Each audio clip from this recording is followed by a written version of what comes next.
Šajā video es runāšu par top 10 kļūdām, kuras pieļauj iesācēji ģitāristi. Ja arī tu esi novērojis sev kādas no šīm kļūdām, vai arī uzskati, ka ir kādas citas, kurām vajadzētu arī ietilpt šādā sarakstā, droši var atstāt komentāros. Numur 1. Ļoti populāra kļūda, ko esmu ievērojis iesācējiem ģitāru spēlē, ir tas, kā viņi tur pašu ģitāru. Lai gan ir neskaitām veidi, kā tu vari neadekvāti turēt ģitāru, viens no tādiem populārākiem, ko esmu ievērojis, ka cilvēks tur ģitāru un grifs ir nevis horizontāli kā minimums, nevis vērsts uz augšu, kas varbūt pat ir optimālāk vai arī vēl vairāk uz augšu, bet pats grifs viņš tēmē zemē. Nerad arī tam pievienojas dīvaina pozīcija, kā spēlēt tādā manierē, kaut kas tāds, kā mēs pamēģināšu pat nodemonstrēt. Pieņemsim, ģitāra ir šāda, un tad cilvēks viņu ķāši tā tur, un mēģina kaut kā ieraudzīt, ko viņš tur spēlē. Un man pietiek ar vienu fotogrāfiju, kurā es redzu, ka cilvēks tā tur ģitāru, un ir skaidrs iesācējs 100%, 120%. Bet ar to, ja tu spēlē ģitāru jau kādu laiku, pārliecinies, ka tev nav šāds ieradums, ka tu mēdz vienkārši kaut kā viņš tā te šķībi turē. Populārā kļūda numur 2 ir ladu spiešana. Iesācēji nereti tā vietā, lai spiestu pirkstu tieši pirms nākamās ladas ar pašu pirkstu galu, kas ir ļoti optimāla pozīcija, kur spiest ladus. Tā vietā viņi spiež vai nu pa vidu, vai pat tālāk uz otru pusi. Piemēram, ja tu gribētu nospēlēt uz pirmās stīgas 3. ladu, tu viņu spiestu nevis precīzi šeit, kas būtu vēlams, tieši pirms pašas ladas, nepieskaroties viņai, bet tu viņu bīdītu pirkstu vairāk uz šo pusi, vai pat vēl vairāk, un tad ir kaut kāda dīvaina skaņa un trokšņi, kas no tā viss izriet. Tāpēc pārliecinies, ka tu, kad spied pirkstu, tu viņu spied pēc iespējas tuvāk tai ladai, kur tu centies aktivizēt. Sevišķi svarīgi tas varbūt arī akordu spēlē, jo tu esi kādreiz sev pieķērs situācijā, kur tu lēc akordu un tu dzirdi, ka dažas stīgas skan labāk nekā citas. Tad pastāv iespēja, tas ir tāpēc, ka dažas stīgas tu esi aktivizējis pēc iespējas tuvāk pašai ladai, bet pārliecinoties uz pārējiem pirkstiem, varbūt tā, ka pārējie kaut kā nav nemaz tik optimālā pozīcijā, kā tie varētu būt. Trešā kļūda, kas ir ļoti populāra, ir iesācēji nereti viņam pasaka nospēlē augstāko stīgu, viņi domā nevis skaņās, bet viņi vizuāli pastās uz ģitāru, ok, zeme ir uz leju, un debesis ir uz augšu, un tad augstākā stīga ir šī, un tā nav augstākā. Piemēram, es tev pateiktu nospēlē man augstāko stīgu, es sagaidu, kad nospēlēs to stīgu,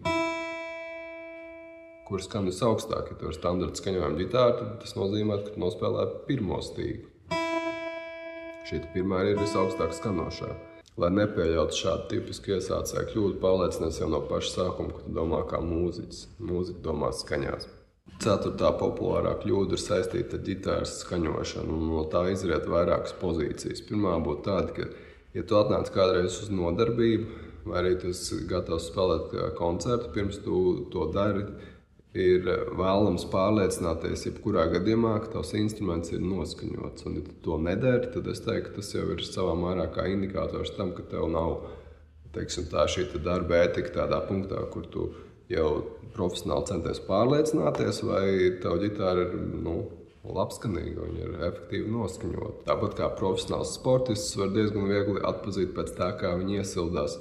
Tāpat arī ir ar ģitāristiem. Ja tu atnāc uz nodarbību un tu nespēji piefiksēt, ka tev ģitāra ir atskaņojusies un tu nemaz necenties pārliecināties par to, tas ir tāds izteikts indikators, ka tu varbūt vēl esi iesācēju līmenī. Pie šī varētu pieskaitīt arī visādas nepārāk optimālas veidus, kā savu instrumentu noskaņot. Piemēram, tev ir skaņotājs.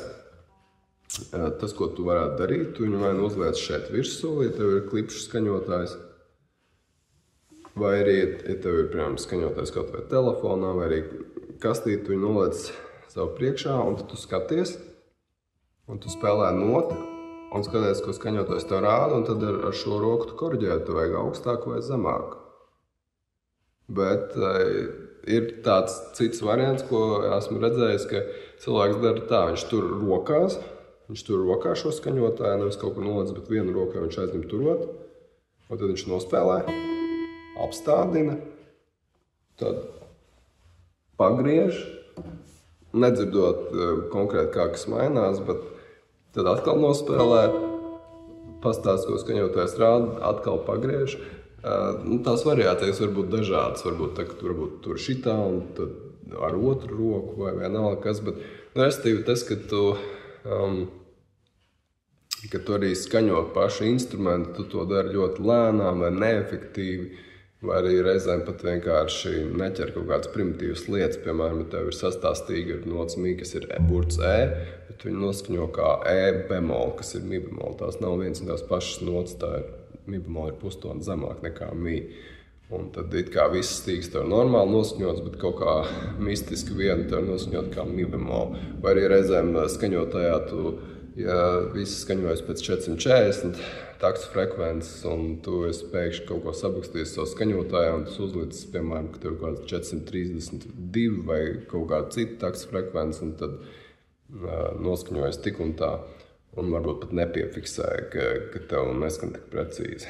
Tas ir par 4. punktu. Nākamie 3 punkti vairāk būs tieši, es viņus pakārtotu zem tēmas, kas ir vienkārši kultūra kā tāda. Un tas, kā tu attiecies pret savu instrumentu, kaut kādā mērā arī atspoguļo tavu šo kultūras līmeni.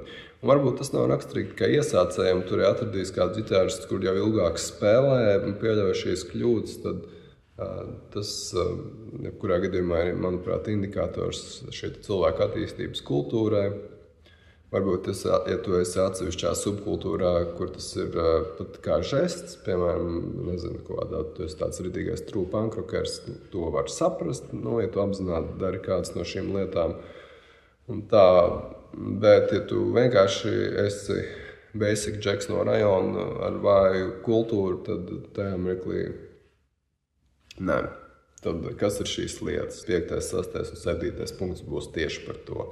5. ir tieši par to, kā tu izmanto savu aprīkojumu. Piemēram, ja tev ir elektriskās ģitāras pastiprinātājs, kombo pastiprinātājs, vai tu viņu proti pareizi izslēgt un ieslēgt, neradot lieku troksni. Tāda populārā lieta būtu, piemēram, ja tev ir elektriskā ģitāra, tu dari tā, tu iespraudi sākumā vadu kombi, tāda populāra kļūda, ja. Tu iespraudi vadu kombi, tad tu viņu vēl neesi iespraudis ģitārā, bet tu jau ieslēdz pastiprinātāju, no kombo pastiprinātāju. Un viņš jau ir ieslēgts, un tad tu spēc spraust otru galu iekšā ģitārā, un tas uztais lielu troksni. Un varbūt šeit ir kāds, kurš ir kādreiz strādājis arī mūzikas veikalos vai kas, viņi ar šo saskarās ikdienā, tad izsaku par šo tēmu tev līdzjūtību.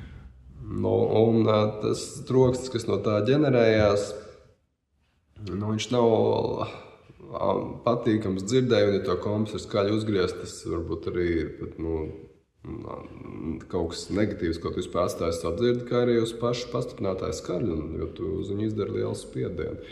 Un arī otrādi, kad tu esi nolēmis beigt spēlēt, tad tu varbūt tādu populārā kļūda, ko tu esi ievērojis, ka cilvēks nevis izslēdz pastiprinātāju, tad atvieno vadu, bet viņš domā, ok, ir laiks beigt spēlēt, un tu izrauj vadu no ģitāras, kurai vēl ir ieslēgts pastiprinātājs, un arī no tā veidojas šis troksnis, un tikai pēc tam izslēdz. Ja tu esi novērojis šādu te kļūdu vai kaut kādas citas variācijas šai kļūdai, varbūt ar efektu pedāļiem vai arī ar mikrofoniem, es teiktu, tā ir ļoti populāra iesācēja kļūda. 6. arī par šo kultūru ir saistībā ar to, kā tu lieto savu vadu, ja tu lieto elektrisku, vai elektroakustisko ģitāru vai elektrisko.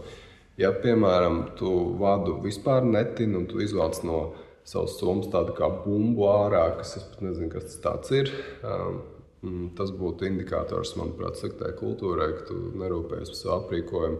Vēl viens populārs variants, kas, manuprāt, ātri parāda, ka cilvēks ir iesācējis, ja viņš tina vadu kā jūrnieks, tu paņem roku, saķer viņā vadu, un tad tu ritīgi tā nospriegojot viņu aptiņu šādi te apkārt. Ja es kaut ko tādu ieraugu, tad es redzu, ka es ticu man, ka tas cilvēks, viņš nezina, ka tas bojā vadu struktūru. Un ja tu kādreiz nonākt situācijā, kur tu esi kādā profesionālā apskaņošanas kompānijā, un tu sāktu tur tā tīt vadus, es domāju, tad ātri vien varētu saņemt par to aizrādījumu. Ar vadu ir vēl viena piebilde, ko es varu pastāstīt, ja cilvēks vadu izvieto tādos veidos, kur pastāv iespēja, ka viņš uz viņu varētu uzkāpt ar kāju virsū un ceļoties, izdarīt spiedienu uz ģitāras džeku, vai arī pat pašu vadu ielokot, tad tā ir arī ļoti populāra iesācēja kļūda, kur varbūt pat nav tikai iesācējiem, ka tu vienkārši to vadu, varbūt pat arī, ka tu viņu iespraud, tu viņu noliec visādos variantos, kur iespējams tu pats aiz viņu var aizķersties, vai arī kāds cits var uzkāpt virsū. Un arī, ka tu varbūt citiem kāp virsū vadiem. Varbūt situācijas, kur ļoti steidzami tiešām ir jāsagatavojas koncertam un tur ir milzīgs aprīkojums un tā, tad varbūt tur saprast, ja tur cilvēki baigi uz to nefokusējās, bet es redzu, ka cilvēki vienkārši patvaļīgi staigā pāri citu spēlētāju vadiem un tā man uzreiz tas ir tāds kā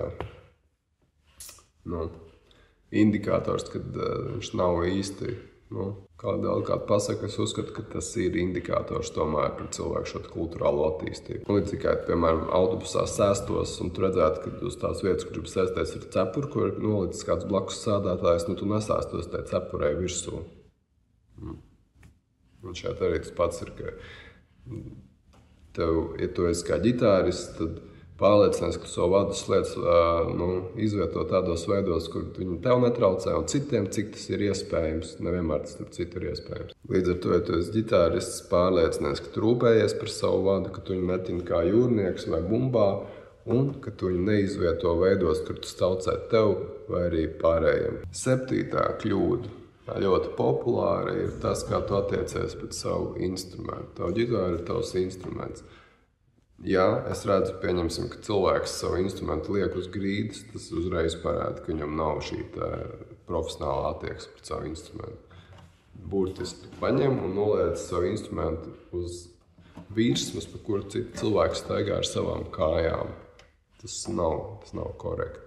Vai arī reizēm, ka tu uz mirkli gribi ģitāru vai kaut kur atstāt, pirms tu aizēji, ka tu viņu noliec kaut kādos veidos, kur diezgan viegli noslīdēt. Tu atbalsti tā, ka saprot, ka viena mazliet brīvkustība uz vienu vai otru pusi un tā ģitāra zaudēs līdzsvaru un nokritīs.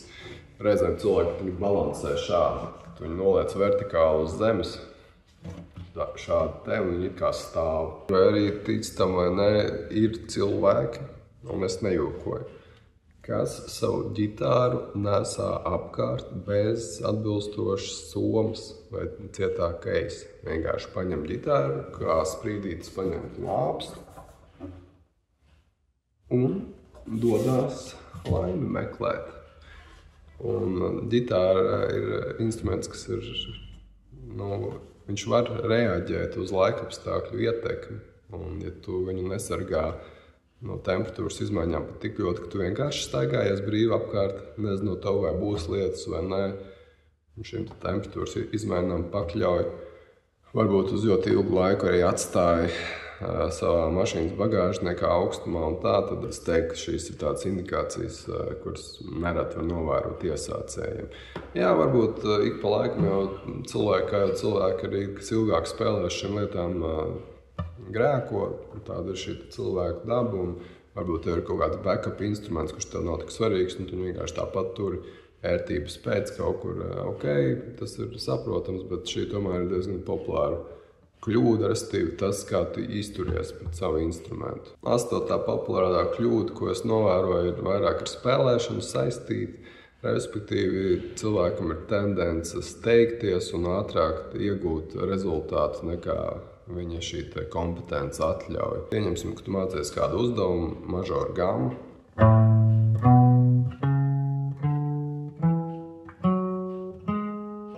Es tikko nodemonstrēju, tu varbūt varētu spēlēt lēnāk, lai iedot sev laiku šo uzdevumu tikt galā. Un iesācējiem nereti ir tendences vienalga, vai runa ir par gammu vai kādu skaņdarbu apgūvi, paņemt tempu, kurā viņi spēlē un ir... Un viņi nospēlē no tām visām notiem kaut kādas 3, varbūt noskanēja, tā normāli, pieņemsim, priekš iesācēji. Pārējās bija kaut kas tāds. Un tad viņam liekas, ka viņi trenējās, bet viņi nesaprot, ka tu jau veido tos ieradumus, tu veido savu priekšstatu gan par dzirdi, gan par toņu kultūru un visu to pārējo. Un tev kā steidzoties liekas, man sanāca izdarīt ātrāk un tā, bet šie ieradumi tev pēc tam no viņiem būs jācīnās, varbūt viņi būs jāpārmācās. Un tā, lai no tā izvairītos, ir ļoti vienkārši esi pacietīgs. Nesteidzies, un ka tev ir kāds uzdevums, iedod sev laiku, saprast to uzdevumu un izjust. 9. populārā kļūda ir klausīšanās. Ja precīzāk, klausīšanās trūkums. Ja tu nezini, kas ir aktīvā klausīšanās, droši var iegooglēt, ir tāds jēdziens, es šajā video par to sīkāk nestāstīšu, bet tas, kā cilvēks spēj klausīties nodarbībās, ko viņam stāsta, un vai viņš spēj ieklausīties arī citos, ir tieši indikators, manuprāt, viņa psihosociālajai attīstībai. Kā var parādīties nodarbībās, kad cilvēks neklausās? No viens būtu, pieņemsim, ka tad, kad kāds cilvēks uzdod jautājumu, ja nodarbībā ir vairāki cilvēki, tad tajā mirklī tas otrs cilvēks neklausās to jautājumu, viņš vienkārši pat kamēr cilvēks adresē jautājumu, fonā kaut ko bakstās uz ģitāras. Vai arī, piemēram, ja pasniedzējs runā, viņš dod kaut kādu instrukciju vai komandu, cilvēks tā vietā, lai reāli fokusētu savu uzmanību un dzirdu, pat arī savu acu kontaktu uz to, kas notiek, viņš vienkārši skatās uz ģitāru vai telefonā vai vienkārši kaut kur apkārt un nefokusējās, tad tā ir indikācija, ka viņš nav spējīgs aktīvi klausīties tajā konkrētajā mirklī. Un kas ir man varbūt tāds īpaši mistēriski nesaprotama lieta ir tāda, ka klausīšanās pat tādā izpratnē, ka ja tu pajautā cilvēkam, kādu mūziku tu vispār ikdienā klausies, kāds ģitārists tu klausies, un viņš nevar uz to atbildēt, jo viņš īsti neklausās. Un viens ir šī aktīvā klausīšanās, bet nodarbībās vai arī komunikācijā ar citiem cilvēkiem, kas ir tavā telpā. Kaut kas cits ir, ja tu, piemēram, tu saki, ka tu gribi mācīties spēlēt ģitāru, un ja tev pajautā, tu nosauc kādus savus 3-5 mīļākos ģitāristus, un tev nav, un tu jau sāc nākt uz nodarbībām, un jau pēc kāda laika arī nav, tad tajā mirklī es teiktu, ka tā ir kļūda. Un tā ir vairāk tāda kā awareness kļūda, tā kā apzinātības kļūda nekā kaut kas vairāk, kad ir jāsaprot, kas tieši tev bloķē uz šo spēju tiešām aktivizēt savu zinātkāri. Un 10. noslēdzošā kļūda, ko pieļauj daudz iesācēju, un ne tikai iesācēji, ir tas, ka viņiem nav reāla, konkrēta, disciplinēta pieeja ģitāras spēlēšanai ikdienā, katru dienu, trenējoties. Mēs varam nelietot vārdu trenēšanās, mēs varam lietot vārdu mūzikas spēlēšana, muzicēšana, kā tu vēlies, bet jebkurā gadījumā runa ir par to, ka tu, kā cilvēks, kurš nesen ir sācis apgūt mūziku, vai varbūt jau ilgāku laiku spēlē, bet tomēr atsakās to izveidot kā kaut ko, kas ir daļa no tavas ikdienas dzīves stila. Tu to dari tad, kad tev gribās, kad negribās, tad nespēlē. Un varbūt reizēm kādu laiku spēlē, kādu laiku nespēlē, un tas progress ir ļoti fragmentāls. Un tā ir tāda ļoti populāra iesācēja kļūda. Manā pieredzē pat cilvēks man pasaka, visam nopietni, viņš kādu dienu spēlēs, tas nevienmēr tā ir, jo viņš uz iesācēja entuziasmu pamatu ir izvirzījis tādu kā pieņēmumu, ka tagad viņš pārkāps pāri visai savai dabai, un tad pēkšņi viņš varēs kādu dienu sākt spēlēt, jo viņam ģitāra ir svarīga. Realitātē tas tā nenotiek tik strauji, šāda ieraduma veidošana prasa disciplīnu, pacietību, un arī lielā mērā arī tomēr es uzskatu, ka ja tev ir pasniedzējs, ko tu satiec vismaz reizi nedēļā, ka tev ir šī atgriezeniskā saite, kurā tu arī redzi, kas notiek, ja, piemēram, neesi paspēlējis tik, cik vajadzētu. Un tā. Un šeit arī noslēgumā es piebildīšu tādu lietu, kas, manuprāt, ir jāpasaka, ka vienalga, kur profesionāli ģitāristu paņems, kurš ļoti labi spēlē, viņiem pilnīgi visiem ir viena kopīga lieta. Tā ir tāda, ka viņi ir ļoti daudz veltījuši savu laiku no savas dzīves, lai iemācītos spēlēt. Tāpēc arī tev ir interese par šīm visām lietām, Droši abonē manu kanālu, vai atstāt komentāros tavuprāt populārākās kļūdas, kuras pieļauj iesācēji. Varbūt kaut kas no tā, ko es pieminēju, tev likās īpaši svarīgs. Varbūt tev liekas, ka ir vēl kāda lieta, ko es nepieminēju. Es pacietīgs un izbaudu mūzikas apgūves procesu. No tā.